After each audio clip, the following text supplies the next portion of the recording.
الذي هدانا لهذا وما كنا لنهتدي لولا أن هدانا الله أشهد أن لا إله إلا الله وحده لا شريك له وأشهد أن محمدا عبده ورسوله اللهم صل على سيدنا محمد وعلى آله وصحبه أجمعين رب اشرح لي صدري ويسر لي أمري واحلل عقدة من لساني يفقهوا قولي. Puji berserta syukur, marilah kita semua memanjatkan kehadirat Allah Subhanahu wa taala yang mana oleh Allah yang telah memberikan kepada kita semua bermacam-macam kenikmatan. Kalau seandainya kita kumpulkan kayu-kayu di hutan sahara, kita jadikan ia sebagai pena. Dan kalau seandainya kita kumpulkan air laut, air sungai dan air hujan, kita jadikan ia sebagai tinta. Dan kalau seandainya kita kumpulkan seluruh dedaunan yang ada di hutan sahara, kita jadikan ia sebagai kertas. Timbul pertanyaan, untuk apa itu semua? Jawabannya yaitu untuk menulis nikmat Allah. Niscaya kaum muslimin tidak dapat tertulis nikmat Allah. Dikarenakan kenapa? Dikarenakan nikmat Allah begitu besar yang diberikan kepada kita. Di antaranya yaitu nikmat iman dan nikmat Islam. Selawat bermahkotakan salam. Tak lupa pula kita sanjung sajikan ke panguli alam yaitu wa nabiyina wa habibina wa syafi'ina wa dhuhina wa maulana Muhammad sallallahu alaihi wasallam, yang mana oleh beliau yang telah membawa kita dari alam jahiliyah hingga alam Islamiyah. Kata-kata ta'zim wa takrim kepada alim ulama, baik itu ulama mutaqaddimin dan ulama mutaakhirin. Rasulullah sallallahu alaihi wasallam bersabda, barang siapa yang tidak gundah hati dan meninggalkan para ulama, dicap oleh Rasulullah wa huwal munafiqun, dan bermula orang tersebut itu munafik. Yang saya muliakan yaitu ayahanda rohani kita bersama, yakni Abun selaku pimpinan daya beserta umi sekeluarga. Dan perhormatan saya kepada Dewan Guru, Dewan Menteri, baik putra maupun putri. Dan perhormatan saya kepada Dewan Juri yang arif lagi bijaksana, santriwan dan santriwati yang dirahmati oleh Allah. Dari dasar inilah izinkan Al-Fakir untuk menyampaikan satu carahan singkat yang berorientasikan kehadiran Rasul pada Maulid. Maulid tidak dilarang dalam Al-Quran dan hadis. Kalau kalian ingin syafaat Nabi, bikinlah maulid. Karena dengan kita bikin maulid, kita dapat berzikir, dapat berselawat kepada Nabi, dan mendapat syafaat di hari pertimbangan nanti. Dan kalau kalian ingin kehadiran Rasul pada maulid, janganlah kalian membuat perbuatan yang tidak disukai olehnya. Supaya kenapa? Supaya Nabi Muhammad hadir. Ada satu cerita yang Nabi Muhammad hadir. Mari kita renungkan satu peristiwa yang terjadi di Libanon. Di Libanon, orang-orang ngerayain Maulid, mereka memakai senjata. Kalau kita kan pakai pendasan, orang-orang Libanon tak pakai pendasan. Tahu pakai apa mereka? Mereka memakai senjata. Dari tema kata setiap Maulid, setiap Rabiul Awal, di Libanon kan banyak juga orang-orang Kristen. Satu waktu pada ketika mereka lagi menembak senjata ke atas, ada peluru yang nyasar. Itu peluru yang nyasar di kepala seorang anak kecil yang beragama Kristen. Bapak ibunya juga beragama Kristen, nyasar itu peluru. Dibawa ke rumah sakit Libanon, rumah sakit Libanon tak bisa terima karena ini peluru udah hampir menembus otak. Dibawa ke Amerika, di Amerika pun semua dokter angkat tangan. Ini anak udah koma, udah gak sadar. Dokter panggil ibunya, ibu sini ibu. Ini anak ibu beberapa jam lagi dia pasti akan meninggal. Ini ibu berteriak, hai Muhammad, coba lihat kelakuan umatmu rayain Maulid, mereka menembakkan senjata ke atas sehingga peluru yang sar itu kena anak saya tidak berdosa ini. Aku jawab pada kamu, hai Muhammad, sambil menangis ibu bersendu-sendu. Akhirnya ibu itu masih Quran anaknya, ingin lihat anaknya untuk terakhir kalinya. Waktu dia buka pintu, dia kaget saudara-saudara. Dia lihat anaknya bangun, bekas luka dan makannya hilang. Bilang anaknya, ibu, jangan suruh orang keluar, ibu. Tutup pintu, ibu. jangan biarkan dia keluar. Siapa kata ibu? Itu dari Muhammad ibu. Dia datang sini, dia usap saya punya kepada. Akhirnya ibu itu masuk Islam, dokter yang melihat masuk Islam, semua yang melihat kejadian tersebut masuk Islam. Jadi Nabi Muhammad selalu ada, saudara-saudara. Cuma dalam kitab Abu Yahya Maliki dijelaskan bisa juga Nabi Muhammad gak hadir. Walaupun kamu baca maulid, Nabi gak hadir. Kau bisa jika kau peringati maulid Nabi, ada hal-hal yang dibenci olehnya. Apa itu? Pertama ikhtilat. Tahu ikhtilat santriwan?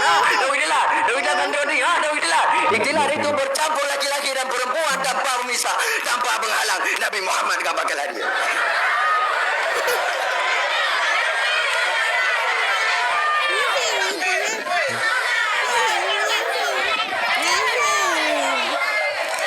Tetapi selagi masih bisa diatur, laki-laki dan perempuan harap diatur agar Nabi Muhammad hadir. Yang kedua lagi baca maulid. Rabbi ya Rabbi, ya Rabbi salimna. Rabbi ya Rabbi, ya Rabbi salimna. Rabbi ya Rabbi, ya Rabbi salimna. Rabbi ya Rabbi, ya Rabbi salimna. Mengeluarkan asap rokok. Merokok lagi baca maulid, Nabi Muhammad gak bakal hadir. Saya dulu juga perokok, cuma ada saatnya, ada waktunya. Jangan ngebur mulut kayak kenepot. Saya dulu juga perokok, cuma ada saatnya, ada waktunya, ada tempatnya. Jangan lagi pas maulid merokok. Selesai maulid mau merokok, mau apa gak ada masalah. Yang penting baca maulidnya udah selesai. Jangan sampai gara-gara satu conggor yang merokok, semua orang gak dapat berkah dari Nabi Muhammad yang gak hadir. Tetapi merokok sudah menjadi kesepakatan ijma ulama para fuqaha dan imam mujtahid.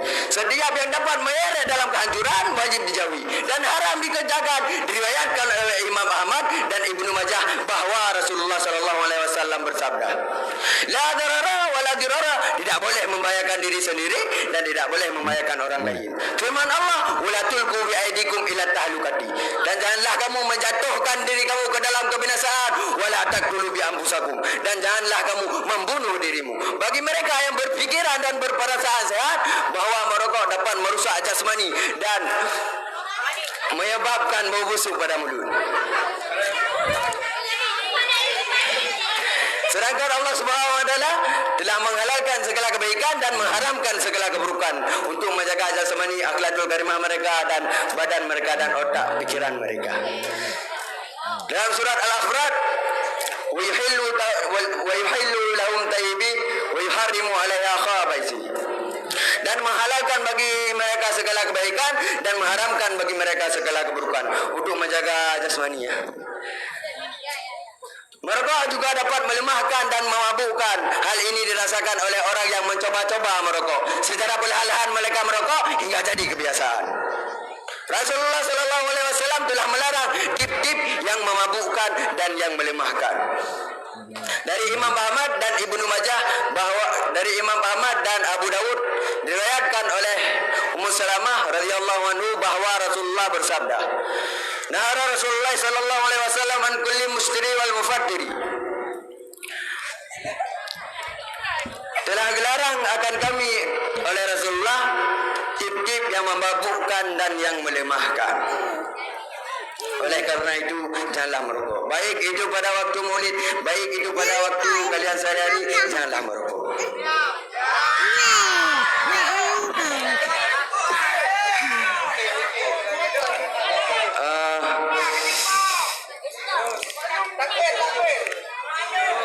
Dan kita harus berselawat kepada Nabi sebagaimana firman Allah, Bismillahirrahmanirrahim.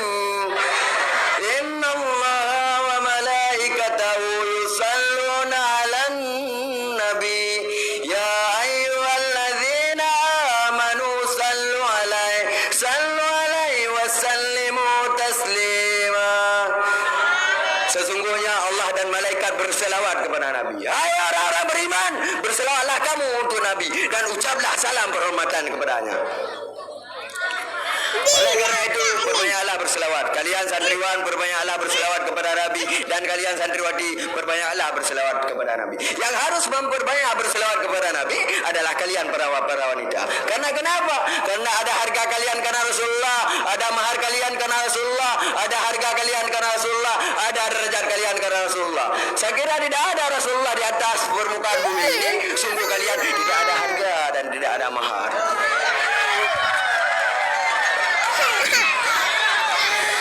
Karena kenapa?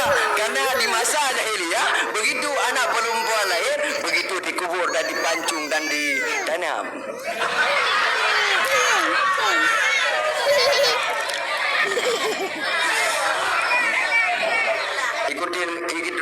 Ikutilah sunnah Rasulullah.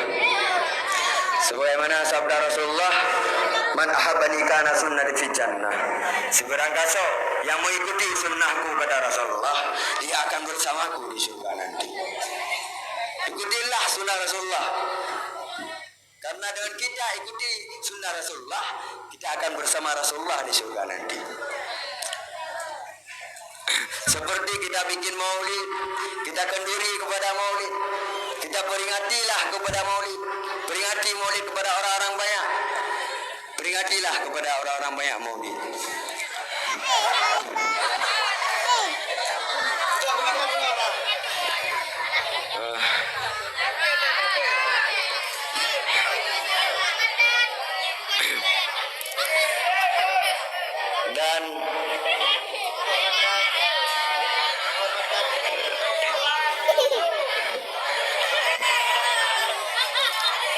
Dan janganlah bercampur laki-laki dan perempuan pada waktu kalian bikin maulid. Karena dengan bercampur laki dan perempuan, kalian Nabi Muhammad gak bakal hadir. Gak bakal. Kalau mau bikin maulid pakai kain segitu aja, segitu. Karena kain segitu bisa menghalangi laki-laki dan perempuan. Terkecuali yang hadir jutaan orang, ribuan orang, kayak 212 yang hadir jutaan orang yang enggak bisa lihat itu. Itu bisa. Tetapi selagi masih bisa datur, laki-laki dan perempuan harap datur. Itu yang pertama. Kesimpulan yang dapat kita petik dari tausiah di atas.